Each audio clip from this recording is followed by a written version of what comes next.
와이프가 어제 아들이랑 뭐 그젠가 어젠가 부천에 이제 생수욕장에 뭐가 안 좋은 게 막 나와가지고 가동을 중단하고 거기를 이제 문화공간으로 다시 다 이제 치워서 이제 냄새는 안 난대요. 싹 이제 하고 난 다음에 문화공간으로 만든다고 해가지고 딱 만들어놨대요. 그래서 이제 그 아들이 이제 그런 것도 어디서 찾았는지 거기 가서 그 뭐 전시하고 막 관람하는 거 이런 것도 좋아해. 그래서 거기 뭐 문화 그 공간에 가자 해서 엄마를 꼬셔가지고 엄마랑 이제 거기 딱 간 거예요. 멀지 않대. 그래서 갔어요. 딱 갔는데 정말 아무도 없더래요. 그래서 한 시간 반 동안 둘이서만 돌아다니는데 무섭더래. 막 이제 막 거기가 옛날에 쓰레기 소각장이었으니까 좀 거기가 막 이렇게 밝은 데는 아닐 거 아니에요. 무섭더래요. 그래서 둘이서만 거기 막 다니고 그러면서 거기 이제 공무원들이 있을 거 아니에요.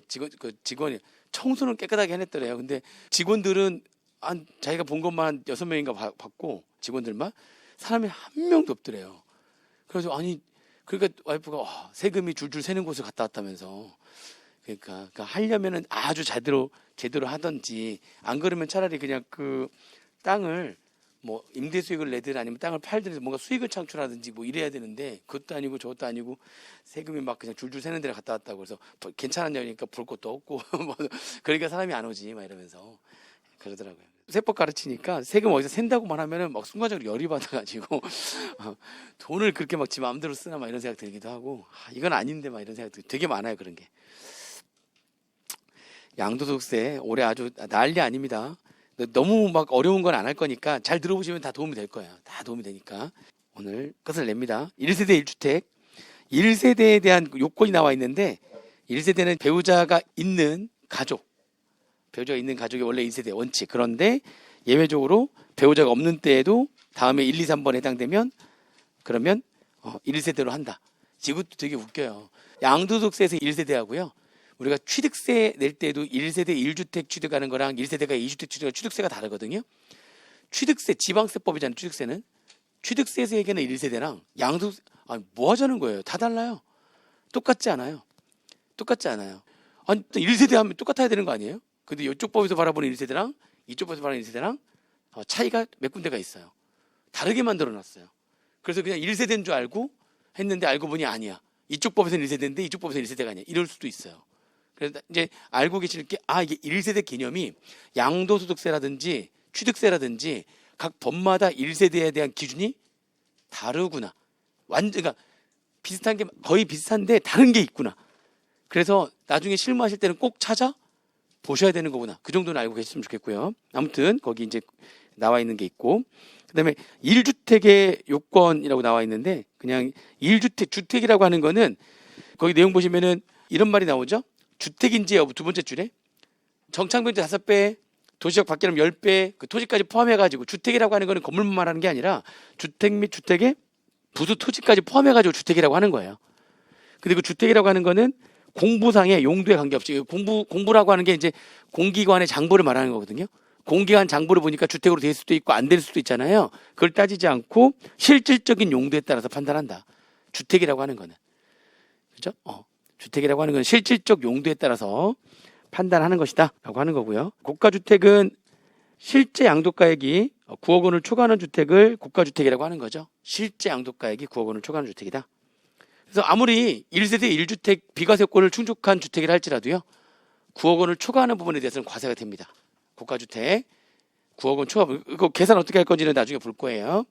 뭐 겸용주택, 공동소유주택, 공동상속주택, 다가구주택 안 보셔도 됩니다. 그런 것들이 있다. 주택 관련해 가지고 주의를 해야 될 게 좀 있구나. 이렇게. 그래서 아주 디테일하게 알아야 되는 경우에는 실무에서는 좀 봐야 되는 거고 1차 때도 잘 안 나와 이렇게까지는. 이거 너무 이제 약간 디테일한 거기 때문에. 그러면 이게 1세대가 1주택을 가지고 있다 팔면 그거는 사실 국민의 기본적인 재산권이라고 보는 거예요. 1세대가 2주택을 가지고 있는 거는 하나는 투기 목적이라고 보는 거고. 그렇죠? 그러니까 과세하는 거고요. 1세대가 1주택을 가지고 있을 때 내가 어디 이사 가려고 주택을 이사 갈 수 있잖아요. 지금 애 학교 문제라든지 직장 문제라든지 여러 가지 문제로 인해 가지고 그래서 여기 있는 주택 팔고 다른 주택을 또 구입을 하는 거예요. 그렇죠? 그러면은 1세대 1주택이면 여기 팔고서 또 팔고 다른 데 이제 주택을 취득한다는 거니까 이걸 과세해 버리면 어떤 문제가 생기는 거예요. 이걸 과세해 버리면 지금 현재 시세가 비슷해. 내가 지금 이거 옛날에 3억에 샀는데 지금 5억이 된 거야. 지금은 이 비슷한 주택들이 다 5억인 거야 이제. 근데 내가 지금 여러 가지 이유로 인해 가지고 이거 팔고 지금 저쪽 이사를 가야 돼요. 근데 이거 5억에 팔았더니 차익이 얼마 발생한 거죠 지금? 2억 차익이 발생해가지고 그때 세금을 내잖아요. 그럼 내가 5억 받았는데 세금 내는 거니까 돈이 5천만 원 낸 거야. 그러면 돈이 어떻게 되죠? 줄죠. 4억 줄죠. 그러면 이건 나의 기본적인 재산인데 지금 돈이 줄어버렸으니까 다른 데 가서는 5억짜리 집을 못 사는 거예요. 무슨 말인지 이해되세요? 4억 5천짜리 집을 사야 되는 거야. 평수가 줄어들어야 되는 거죠. 기본적인 재산권이기 때문에 재산권 침해를 하지 않겠다는 겁니다. 1세대 1주택은 과세하지 않는 이유가 다 그런 거예요. 국민의 기본적인 재산권이기 때문에 침해하지 않겠다. 그래서 과세를 하지 않겠다는 거예요. 그런데 9억은 너무 심하다.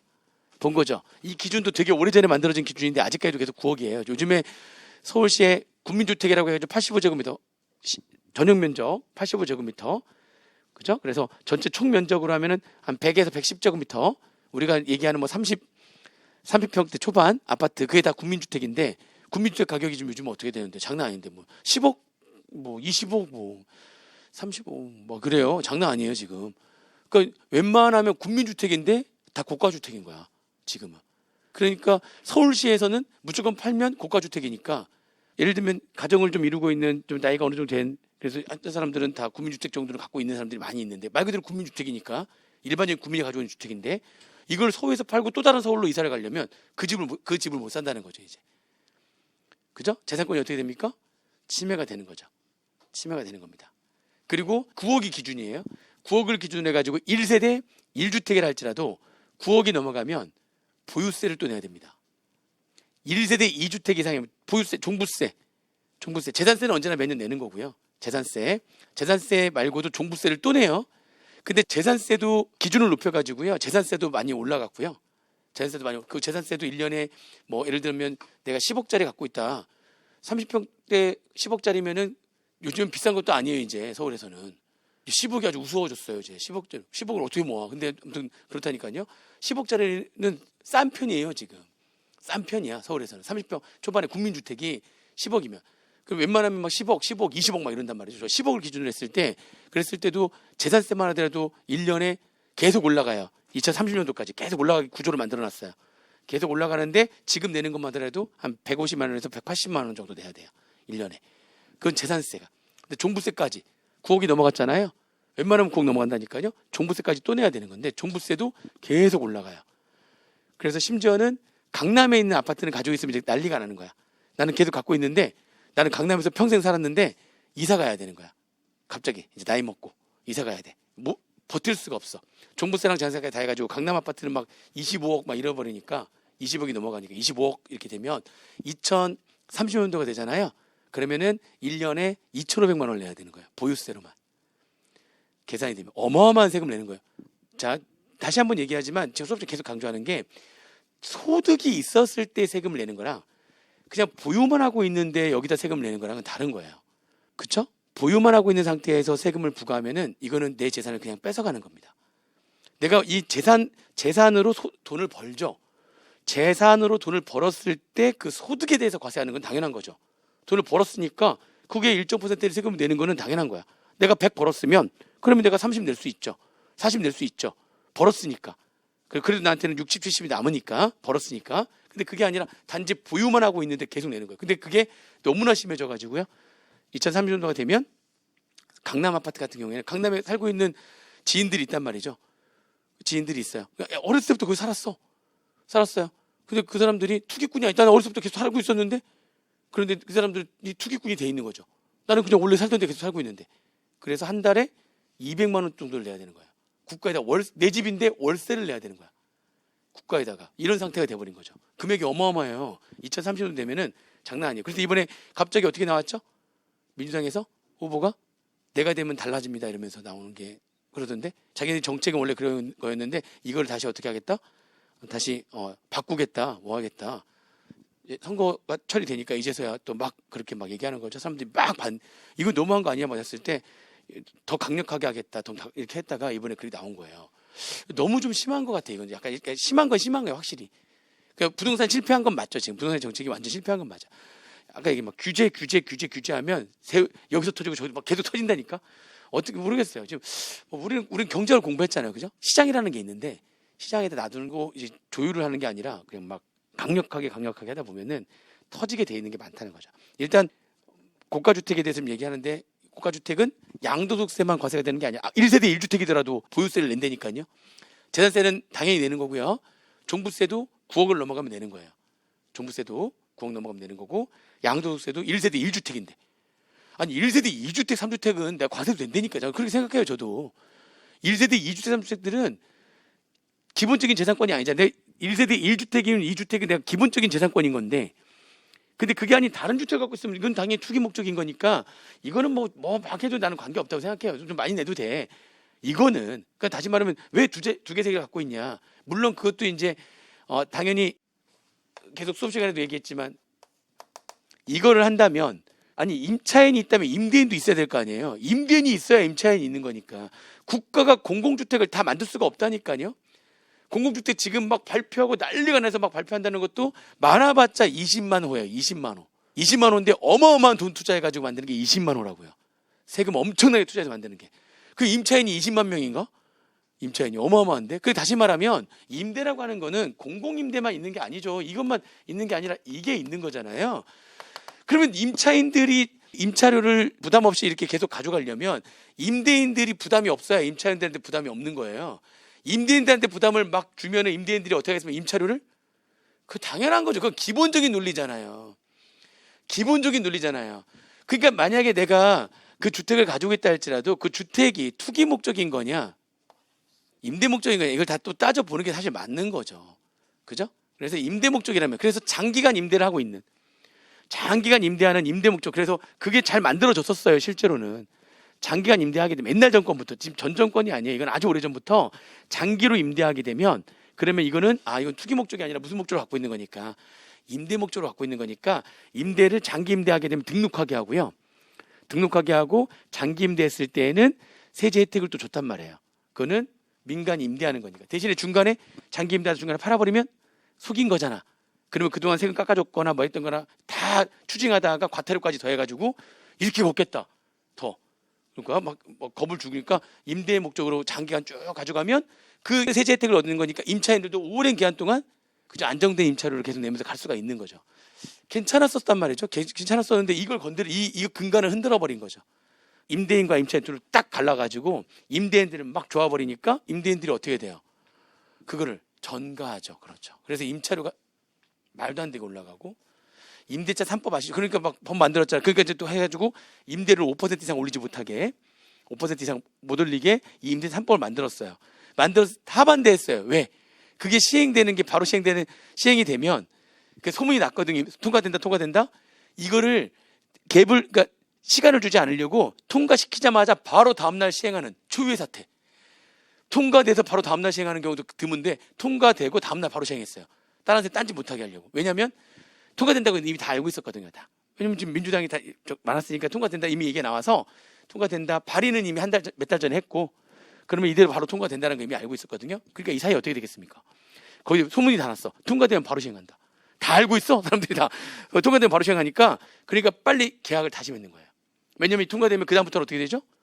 5% 이상을 못 올리니까. 그래서 이 사이에 어떻게 됐겠습니까? 이 2달 사이에. 말도 안 돼 천정부지로 올라가 버리는 거예요. 막 올리는 거죠. 딴 데 가시라고. 여기 들어올 사람 많다고. 막 이렇게 되는 거죠. 막 올리는 거죠. 그래서 이 2달 사이에 말도 안 되게 막 올라갔다니까요. 그래서 이번에 실패가 많다. 이번에 부동산에 실패가 많다라고 계속 얘기하는 것 중에 하나가 보면은 진짜 실패가 엄청 많아요. 와, 그러니까 그렇게 됐으면 놀래가지고 안 할 줄 알았더니 그게 딱 되니까 규제가 좀 부족했대요. 그래서 이제 진짜 그래서 더 다시 또 몇 달 있다 또 뭐가 나왔는데 더 규제하는 걸로 나와. 또 몇 달 있다 또 나와. 더 규제하는 걸로. 이게 계속 이런 식으로 지금 가가지고 이번에 지금 부동산 정책은 실패했다고 자기들도 시인을 하는 거잖아요. 이 얘기를 못했어요. 제가 수업 시간에 제대로. 본인들이 시인을 하니까 지금 얘기하는 거예요. 이번 선거 때 보니까 막 시인하던데 시민들의 그걸 잘 못 살폈다고 자기들이 잘못했다고 막 얘기하는 그래서 얘기하는 거 본인들이 잘못했다고 하는 거니까 이제 이거는 뭐라고 하지 않겠죠. 수업 시간에 얘기하지 말라고 막 얘기하니까 막 우리 밥 먹을 때 여기 우리 원장 부원장 우리 선생님들이랑 막 할 때 제가 세법이다 보니까 이 막 얘기하면 수업 시간에 하지 말라고 막 다들 그러고 뭐 원장님도 말리고 막 다 말리고 뭐 학원 문 닫아야 된다고 그러고 막 이렇게 하도 그래가지고 말을 못했는데 이번 선거 때 나와 보니까 본인들이 시인을 하니까 이제 얘기를 하는 거예요. 이제 본인들이 시인하는 거니까 본인들도 지금 잘못됐다는 걸 알아요. 이게 잘못됐죠. 모르겠. 이거는 전문가들은 다 딱 보여. 이건 아닌데 이게 계속. 근데 그게 아니니까 또 해가지고 20몇 번이나 계속 바뀐 거죠. 이렇게 바뀐 적이 없는데 얘기했잖아요. 세무사인데 양도세를 포기한 세무사들이 지금 허다하다고. 너무 복잡하니까. 양포세. 양도세를 포기한 세무사 해가지고 엄청 많아요 지금. 또 흥분했어요 제가. 아무튼. 아니 이런 기본적인 논리는 좀 알고 있어요. 지금 현재 이 규정 바뀐 것들이 그런 흐름을 타고 지금 막 바뀌는 거라서 흐름은 좀 알고 있는 게 도움이 되는 거니까 그런 얘기를 좀 했던 겁니다. 자, 아무튼 다시 돌아와서 이제 1주택은 원래 기본적인 자산권 안 건드려야 되는 것들까지도 지금 이번엔 다 건드린 거고 이번에는 그러면 이제 2주택이에요. 2주택인 경우에 주택이 2개 있는 경우에 팔면 이거는 과세 당연히 해야죠 제대로. 당연히 해야 됩니다. 그런데 이게 2주택일 때 판 건데도 불구하고 1주택일 때 팔린 걸로 봐주겠다. 이게 이제 특례예요. 특례 해가지고 반가로 입원해서 343페이지 나오는 거죠. 일시적 2주택. 세부적인 내용은 안 보셔도 돼요. 이제 1차 준비할 때만 준비하시면 되는 거고 세부적인 내용은 간단한 건 이런 거죠. 내가 이쪽 집을 팔고 이쪽으로 이사하려고 하는데 아시잖아요. 이게 집이 주식처럼 내놓으면 바로 팔리는 게 아니야. 이게 담보력은 좋지만 집 거래는 이게 맞는 사람 찾는데 시간이 좀 걸릴 수가 있거든요. 그래서 여기를 내놨는데 안 팔렸는데 여기는 지금 계약을 이미 해가지고 들어가야 되는 거예요. 신주택을 취득한 거죠. 그래서 지금 현재 일시적으로 어떻게 된 거죠? 그래, 이사 등의 이유로 일시적으로 2주택이 된 겁니다. 일시적으로 2주택이 됐어요. 그럼 이사한 다음에 일정 기간 내에 이게 팔리면 그거는 2주택일 때 팔린 거지만 1주택일 때 팔린 걸로 해가지고 비과세 해주겠다 라고 하는 겁니다. 근데 이게 요건이 간단하게 좀 얘기해 볼게요. 요건이 이 구주택을 취득한 날로부터 1년은 지나야 돼. 1년은 지난 다음에 신주택을 취득해야 돼요. 이 주택을 취득한 다음에 1년도 안 되는데 다시 여기 취득하면서 이사하려는데 이거는 하나의 주택을 가지고 지금 투기하고 다니는 거야. 여기 사고 저기 사고 막 이렇게. 그러니까 이게 일시적 2주택이 돼가지고 1주택처럼 봐가지고 과세가 안 되려면 이 구주택을 취득한 날로부터 몇 년은 지나야 돼요? 1년은 지나야 돼요. 그리고 난 다음에 이쪽 이사해야 되고요. 그 다음에 이쪽 신주택을 취득한 날로부터 이게 처음에는 안 팔렸는데 몇 년 내에 팔려야 됐잖아요. 근데 얘기 들어보셨죠? 조정대상 지역. 조정대상 지역이 있고 조정대상 지역이 아닌 데가 있고 서울 지금은 서울과 수도권 몇 군데 빼놓고 다 조정대상 지역이에요. 우리 집도 조정대상 지역이 됐어요. 우리 부천도 원래 아니었었는데 그리고 저 부산 쪽 일부랑 어디 이렇게 다 이렇게 조정대상 지역이 이렇게 있거든요. 전국적으로 있는데 수도권은 거의 대부분. 그리고 뭐 세종, 부산 몇 군데 이런 데가 이제 조정대상 지역인데 조정대상 지역 신주택 여기 취득한 데가 이게 조정대상 지역이냐 아니냐 이게 중요한 거예요. 얘가 아니라 여기 새롭게 구입한 여기가 조정대상 지역이냐 아니냐. 그래서 조정대상 지역이 아니잖아요. 그러면 신주택을 취득한 날로부터 3년 이내에 구주택을 팔면 돼요. 3년 내에 얘를 취득한 날로부터 몇 년 내에 얘를 취득해야 되고요. 1년 지난 다음에 얘를 취득해야 되고 얘를 취득한 날로부터는 3년 내에 얘가 팔려야 돼요. 그래야 1세대 2주택 이때 팔린 거지만 1세대 1주택으로 봐가지고 과세가 안 되는 거예요. 9억이 안 나오면 과세가 안 되는 거죠. 이해되시죠? 근데 얘가 조정대상 지역이잖아요. 조정대상 그러면 1년 내에 팔아야 돼요. 구주택을 조정대상 지역이라면 1년 내에 팔아야 돼요. 그리고 요건이 많아요. 1년 내에 팔리면서 세대 전원이 다 이사를 해야 되고 그러니까 조정대상 지역에 네가 주택을 샀어? 진짜 실질적으로 이사의 목적이어야 돼. 그러면 너 혼자만 오면 안 돼. 세대 전원이 1년 내에 이사 오고 그리고 취득한 날부터 1년 내에 이사 와야 되고 취득한 날부터 1년 내에 구주택을 팔아야지만 돼. 그래야지만 1세대 1주택일 때 팔린 걸로 해줄 거야. 요건이 더 까다로워요. 그러니까 함부로 조정대상 지역 내에 그렇게 모두 다 이사 올 게 아니라면 함부로 오지 말아라 지금 이런 얘기죠. 무슨 말인지 이해되세요? 이렇게 그 다음에 여러 가지가 쫙 나와요. 이게 상속시 2주택도 나오는데 지금 일시적 2주택의 그 내용만 한번 설명드린 거고요. 상속 받아가지고 내 원래 주택 하나 있었는데 아버지가 돌아가셔가지고 아버지 주택을 내가 상속을 받은 거예요. 그럼 주택이 2개가 된 거죠? 그건 내가 투기하려고 주택 2개가 된 게 아니잖아요. 투기하려고 했던 게 아니잖아요. 그렇게 됐을 때는 어떤 주택을 팔았을 때 1세대 1주택으로 볼 거냐. 내가 원래 갖고 있던 건 일반 주택, 아버지한테 상속받은 건 상속주택. 그중에 뭘 받아? 일반 주택을 팔 때. 그때 일반 주택을 팔면은 1세대 1주택일 때 팔린 걸로 해가지고 그는 9억이 넘지 않으면 비과세. 아시겠죠? 그렇게 한번 보시면 돼요. 그 다음에 직계 존속 동거봉양. 여기서 말하는 직계 존속 동거봉양은 아버지, 어머니 둘 중에 한 분이 60세 이상이어야 돼. 60세 이상. 하긴 뭐 요즘 60세는 청년인데. 근데 아무튼 뭐 60세 이상이 되면 되는데 그 60세 이상 둘 중에 한 분이 60세 이상인 상태에서 내 아버지가 이제 힘드셔가지고 원래 아버지 집이 있고 내 집이 따로 있었어요. 이렇게. 근데 그거를 세대를 합한 거죠 이제. 내 모시겠다. 둘 중에 큰 집으로 이제 합한 거죠. 그럼 나머지 그러면 세대를 합해버렸으니까 1세대가 돼버리는 거예요. 원래 별도 세대였다가 동거분양으로 해서 합해버리면 1세대가 돼버리니까 주택이 두 개가 돼버리는 거죠. 1세대 2주택. 그때 이거 남은 주택 팔면 1세대 2주택이 팔린 거니까 과세 억울하잖아. 그래서 그게 동거분양을 위해 가지고 세대를 합했으면 몇 년 내 그런 말 나오잖아요. 10년 내. 10년 내에 나머지 주택 팔면 1세대 1주택이 때 팔린 걸로 해가지고 비과세 뭐 이런 얘기죠. 혼인으로 인한 것도 마찬가지. 야, 이건 진짜 해피한 상황인데 남자도 집이 하나 있고 여자도 집이 하나 있는 거죠. 야, 해피하다 그죠? 여러분들은 회계사 세무사고요. 상대방은 뭐 의사죠. 뭐 이렇게 되면은 둘 다 집이 하나씩 있을 수 있는 거죠. 그래서 서로 양쪽이 집이 있는 상태에서 결혼해 버리면 1세대 2주택이 돼 버린 거잖아요. 그렇죠? 그럼 나머지 하나의 주택을 팔았을 때 2주택이니까 과세 억울하잖아요. 그죠? 또 몇 년 내에 팔면은 나와요. 세 번째 줄에 5년 내 나머지 하나 팔면 1세대 1주택이 돼 팔린 걸 해주겠다. 뭐 이런 얘기들이에요. 다 아시겠죠? 그렇게 쭉 읽어보시면 됩니다. 뭐 2년 이상 보유 요건 이런 것들은 안 보셔도 되는데, 근데 이제 요거 하나만 볼게요. 우리가 1세대 1주택이 비과세가 되기 위해서는 제일 중요한 게 1세대가 1주택을 갖고 있어야 되고 일시적인 2주택에 대한 거 좀 얘기를 해드렸는데 중요한 거는요. 이게 비과세가 되려면 보유를 2년 이상 해야 됩니다. 그래서 그 말이 거기 어디 나오냐면은 쭉쭉쭉 342페이지에 두 번째 줄 1세대가 양도일 현재 국내 1주택을 보유하고 있는 경우로서, 물론 양도일 현재 2주택일 때도 1주택으로 보는 경우가 지금 몇 가지 예외를 얘기했고요. 양도일 1주택을 보유하고 있는 경우로서 해당 주택의 보유 기간이 2년 이상이어야 된다. 이게 비과세 되려면 생각보다 이걸 모르는 사람이 많아요.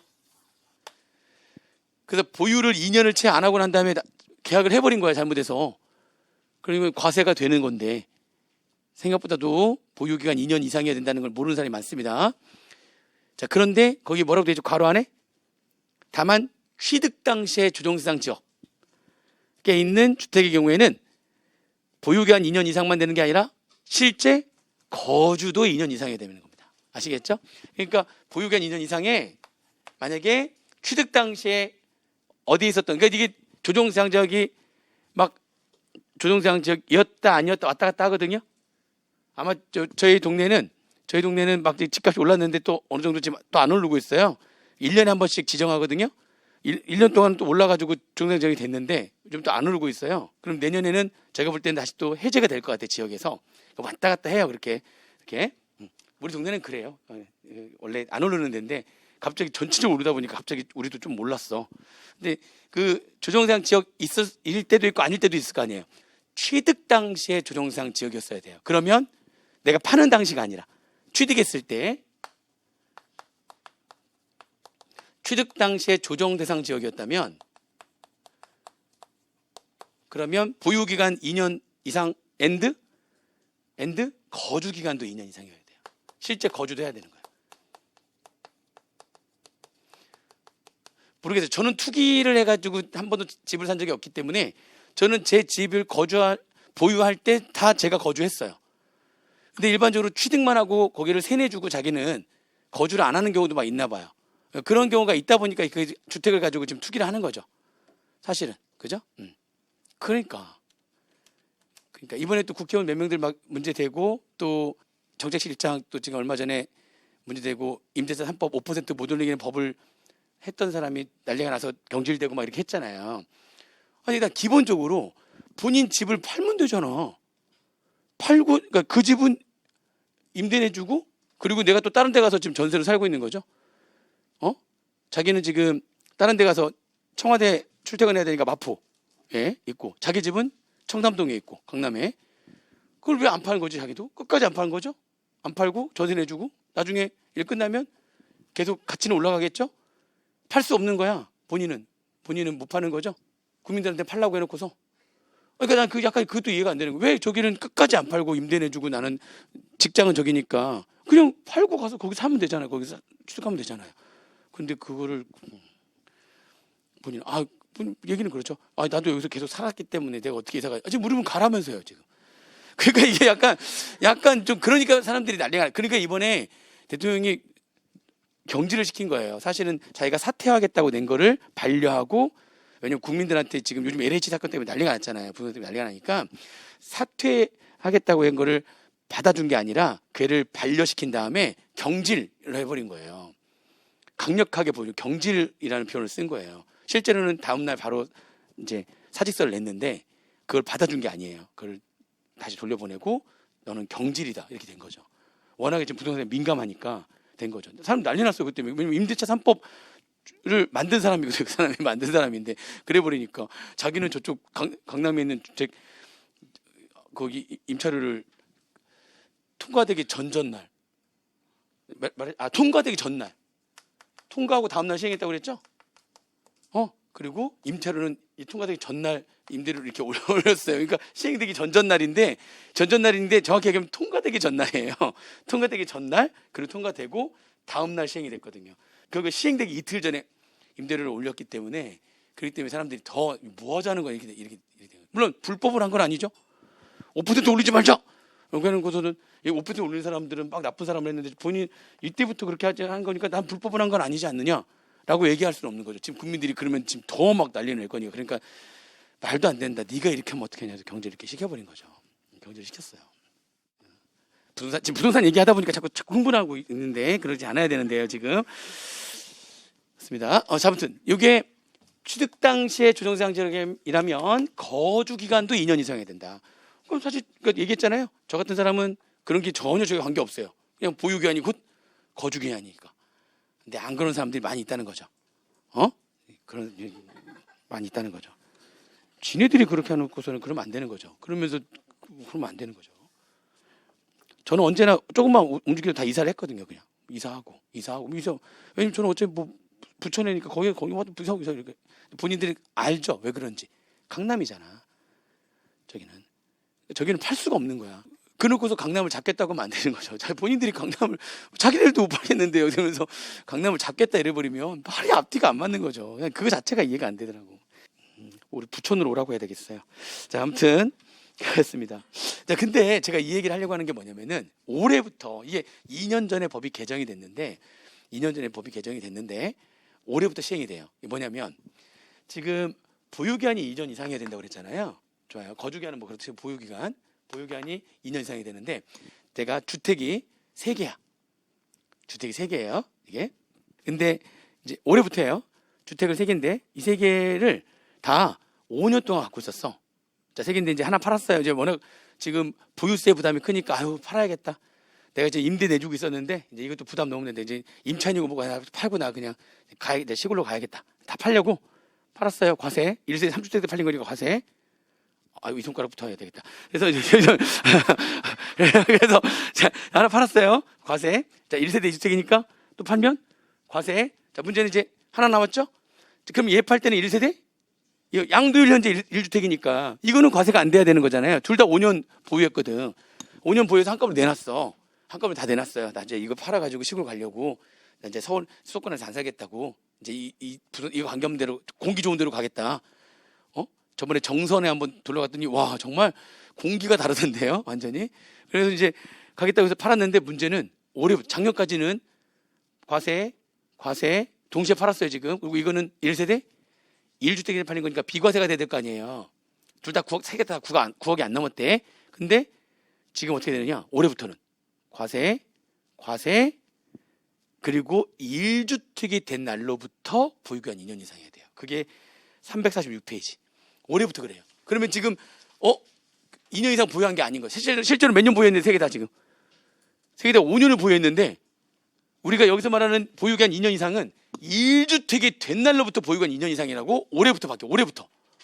올해 양도하는 것부터는. 그게 346페이지에 참고에 나오는 겁니다. 346페이지 와보세요. 참고 봐보세요.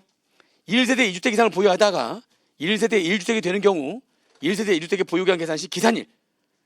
언제 이게 2년 전에 개정됐는데 이제 올해 1월 1일 이후부터 양도하는 것부터는 그 바뀐 겁니다. 내용 보니까 결론은 뭐냐? 결론은 네 번째 줄을 보시면은 1세대 1주택 외의 주택을 모두 처분한 경우에는 처분 후 1주택을 보유하게 된 날로부터 보유기한을 계산한다. 1주택이 된 날로부터 2년 이상 보유해야 되는 거예요, 이제. 그래야지만 비과세야 되는 거예요. 그러면 3개 갖고 있다가 처분 동시에 해버리면 둘 다 3개 다 5년 동안 보유하고 있었는데 하면 얘가 2년 이상 보유한 게 아닌 거야. 3개가 전부 다 과세가 돼버리는 거야. 이 보유한 2년 이상이 다주택자가 팔고 하다가 이제 1주택자가 될 수 있잖아요. 1주택자인 날로부터 2년이에요. 그러니까 1주택을 보유하게 된 날로부터, 그러니까 다주택자의 경우에는